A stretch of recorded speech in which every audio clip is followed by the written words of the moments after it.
भी बोलना वही हाल हो जाएगा जैसे अश्वस्थामा हतोहंते का हो गया। एसआईटी प्रयास कर रही है सारे डॉक्यूमेंट सारे सबूतों को इकट्ठा करने का, वो एसआईटी के भी हाथ में नहीं है। तो एसआईटी जैसे ही पूरे सफिशिएंट डॉक्यूमेंट्स हमको उपलब्ध करा देंगे उसके बाद मैं ओपिनियन दूंगा। नमस्कार, जस्टिस फॉर निर्भया में आप सबों का स्वागत है। देखिए, लगभग हम 25 वर्षों से क्राइम रिपोर्टिंग कर रहे हैं। एक थाना से लेके डीजीपी के दफ्तर तक हमें क्राइम रिपोर्टिंग करने का अनुभव है। फॉरेंसिक रिपोर्ट से लेके साइंटिफिक इन्वेस्टिगेशन तक को बहुत करीब से देखने और समझने का मौका मिला है। समझिए कि एक क्राइम थ्योरी पर वर्षों का अध्ययन हमें है, लेकिन पहली बार इस तरीके का एक मामला सामने आया है जहानाबाद की नीट छात्रा का, कि पुलिस का जो इंक्वेस्ट है, पुलिस जो घटनास्थल पर पहुंची, मतलब जब वो वहाँ से निकल चुकी थी तब हॉस्टल से, और जो पोस्टमार्टम रिपोर्ट है वो दोनों अलग अलग है। अमूमन ऐसा होता नहीं है कि अगर रेप है और हत्या है तो जो पुलिस का फर्स्ट ऑब्जर्वेशन होता है वही लगभग पोस्टमार्टम रिपोर्ट भी उसी के इर्द गिर्द रहता है। ऐसा पहली बार हुआ है, हमें लगता है कि इस बिहार पुलिसिंग के इतिहास में 20-25 वर्षों से जो हम देख रहे हैं कि पुलिस की जो थ्योरी है या पुलिस ने जो प्रथम दृष्टया मामले को जो जिस तरीके से ऑब्जर्व किया उसके ठीक उलट पोस्टमार्टम रिपोर्ट। ऐसे में बिहार पुलिस के सामने सबसे बड़ी चुनौती है अपना भरोसा को बचाए रखना भी, और ऐसा अनुसंधान करना जिसके सहारे वह कोर्ट में या फिर मीडिया के सामने उन बातों को मजबूती से रख सके जिस वजह से उनकी जगहसाई हुई थी। देखिए, एसआईटी की टीम ने अपनी पूरी जांच रिपोर्ट डीजीपी को सौंप दिया है और डीजीपी कल हमें लगता है कि इस पर विस्तृत समीक्षा करेंगे, क्योंकि अभी तक 40 पुलिस अधिकारियों की टीम इस जांच में लगी हुई है। 1000 से अधिक सीसीटीवी फुटेज पुलिस मतलब संग्रहित कर चुका है। 1000 जीबी कह सकते हैं। इतने बड़े स्तर पर इन्वेस्टिगेशन हमें नहीं लगता है कि किसी मामले में हुआ होगा जैसा इस नीट छात्रा के मामले में हुआ है। फिजिक्स वाले के यहाँ क्या स्थिति है, हॉस्टल के आने जाने का सीसीटीवी फुटेज, दवा दुकानदार से लेके हर तकनीकी साक्ष्य जितने भी हो सकते हैं इस मामले के सारे तकनीकी साक्ष्य पुलिस ने कलेक्ट कर लिया। ये अलग बात है कि परिजन अभी भी मामले को भटका रहे हैं, परिजन अभी भी इस मामले को इमोशनली दूसरी दिशा देने की कोशिश में लगे हुए हैं। स्वाभाविक तौर पर या तो इमोशनल होंगी इसलिए ये काम कर रही हैं, या नहीं तो फिर कुछ बात होगी, कुछ चीज़ें होंगी जो जिस बात को वो छुपाना चाहती हैं। लेकिन साइंटिफिक इन्वेस्टिगेशन का जो एक अपर लेवल होता है ना, उस लेवल पर जाकर पुलिस ने अनुसंधान किया है और वो पूरे अनुसंधान की रिपोर्ट को पुलिस ने डीजीपी को सौंप दिया है।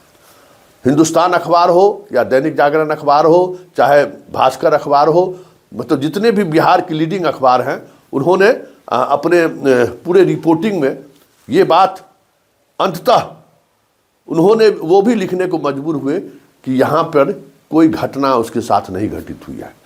पटना के हॉस्टल में उसके साथ कुछ भी नहीं हुआ है। अगर कोई घटना घटी है तो उसका संबंध किसी और जगह से है, जिस बात को हम शुरुआती दिनों से आप तक पहुंचा रहे थे। लेकिन अब तो जांच जिस दिशा में बढ़ी है उस दिशा में जिस तरीके से साइंटिफिक इन्वेस्टिगेशन हुआ है, अब सब कुछ एम्स के रिपोर्ट पर निर्भर करेगा। वैसे एम्स के रिपोर्ट पर जो अब, क्योंकि डेड बॉडी तो है नहीं, एम्स के पास क्या है, 5 डॉक्टरों की टीम है। उन डॉक्टरों के सामने क्या है, पूरा ये जो साइंटिफिक इन्वेस्टिगेशन हुआ है उसकी पूरा जिस्ट सीसीटीवी फुटेज से लेकर, क्योंकि पोस्टमार्टम में का जो वीडियोग्राफी हुआ है, इलाज के दौरान जो वीडियोग्राफी हुआ है, पहला ट्रीटमेंट जहां हुआ है, उन सारे लोगों का वो बयान दर्ज करेंगे। खुद जो एम्स की टीम है उनके सीसीटीवी फुटेज का मूल्यांकन करेंगे, अध्ययन करेंगे। उसके बाद लाइन ऑफ ट्रीटमेंट का वो अध्ययन करेंगे। साथ ही जो पुलिस का एसआईटी का जो इन्वेस्टिगेशन है उसमें जो सीसीटीवी फुटेज आए हैं, दवा दुकानदार से लेके घटना स्थल पर मिले एविडेंस के साथ साथ परिजनों का जो तमाम बयान है, आसपास के लोगों का जो बयान है, गाड़ी के ड्राइवर का बयान है, सबों का जो वीडियोग्राफी हुआ है, वो उस वीडियोग्राफी का अध्ययन करेंगे। और हमें लगता है कि ये सारी प्रक्रिया को पूरी करने में 2-4-10 दिन का समय और लग सकता है। उसके बाद ही एम्स अपना ऑब्जर्वेशन देने की स्थिति में होंगे। एम्स के जो इस जांच टीम के जो अध्यक्ष हैं, मतलब जिनको ये जिम्मेवारी दी गई है, उनका क्या कहना है जरा आप भी सुन लीजिए। एसआईटी प्रयास कर रही है सारे डॉक्यूमेंट, सारे सबूतों को इकट्ठा करने का।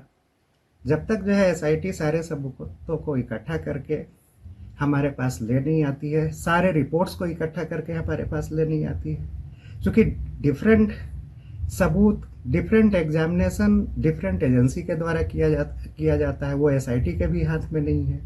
तो एसआईटी जैसे ही पूरे सफिशिएंट डॉक्यूमेंट्स हमको उपलब्ध करा देंगे, उसके बाद मैं ओपिनियन दूंगा, फाइनल कंक्लूजन।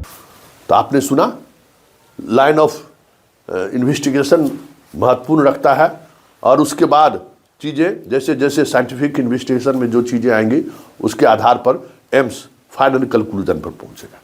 लेकिन बड़ी बात यह है कि इस इन्वेस्टिगेशन का जो आधार है, वो आधार पहली बार हमें लगता है कि बिहार पुलिस के इतिहास में पहली बार इस तरीके से विस्तृत जांच हुई है।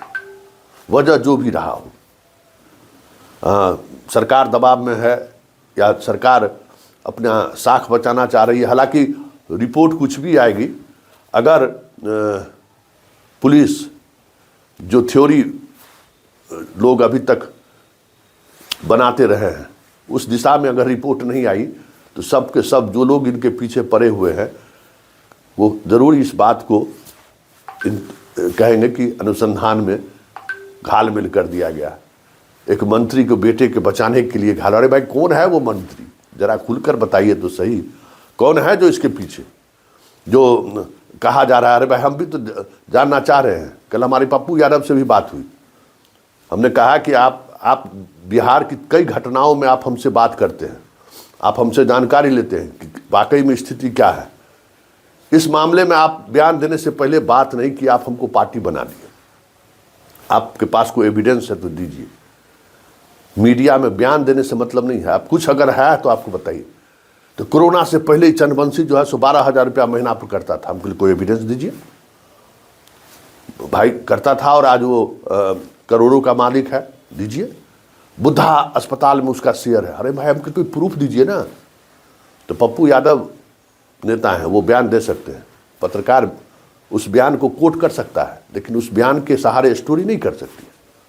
और आज देखिए हिंदुस्तान जागरण, जितने भी मेन एक्सट्रीम की मीडिया है, आखिरकार वहीं आकर सब की थ्योरी आकर रुक गई है, जिस थ्योरी की शुरुआत हम पहले दिन से कर चुके हैं कि क्या क्या एविडेंस है, क्या क्या तकनीकी एविडेंस सामने आए हैं। और वो सारे एविडेंस चीख कर कह रहा है कि निर्भया की मौत के लिए कोई और नहीं, परिवार के लोग जिम्मेवार हैं।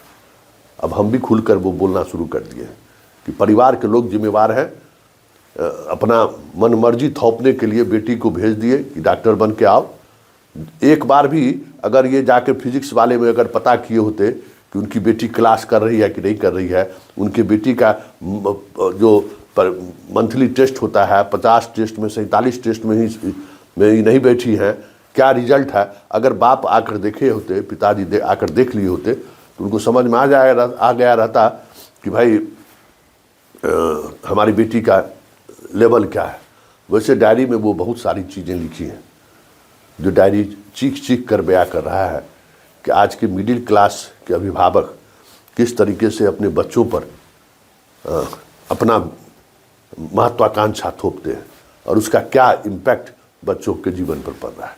चलिए, एसआईटी की रिपोर्ट डीजीपी तक पहुंच चुका है, जल्द खुलासा होगा उम्मीद की जाती है। लेकिन इतना तो तय है कि जिस तरीके से मुझ पर दबाव बनाया गया, हम एकला चलते रहे, हमें जो चीज़ें हमें पता चला, हमने जो देखा, जो महसूस किया, वो चलाते रहे। आज हमारे लिए सुकून की बात है कि तमाम मीडिया आज वहीं पर आकर खड़ी है जहां से मैं इस स्टोरी की शुरुआत की थी।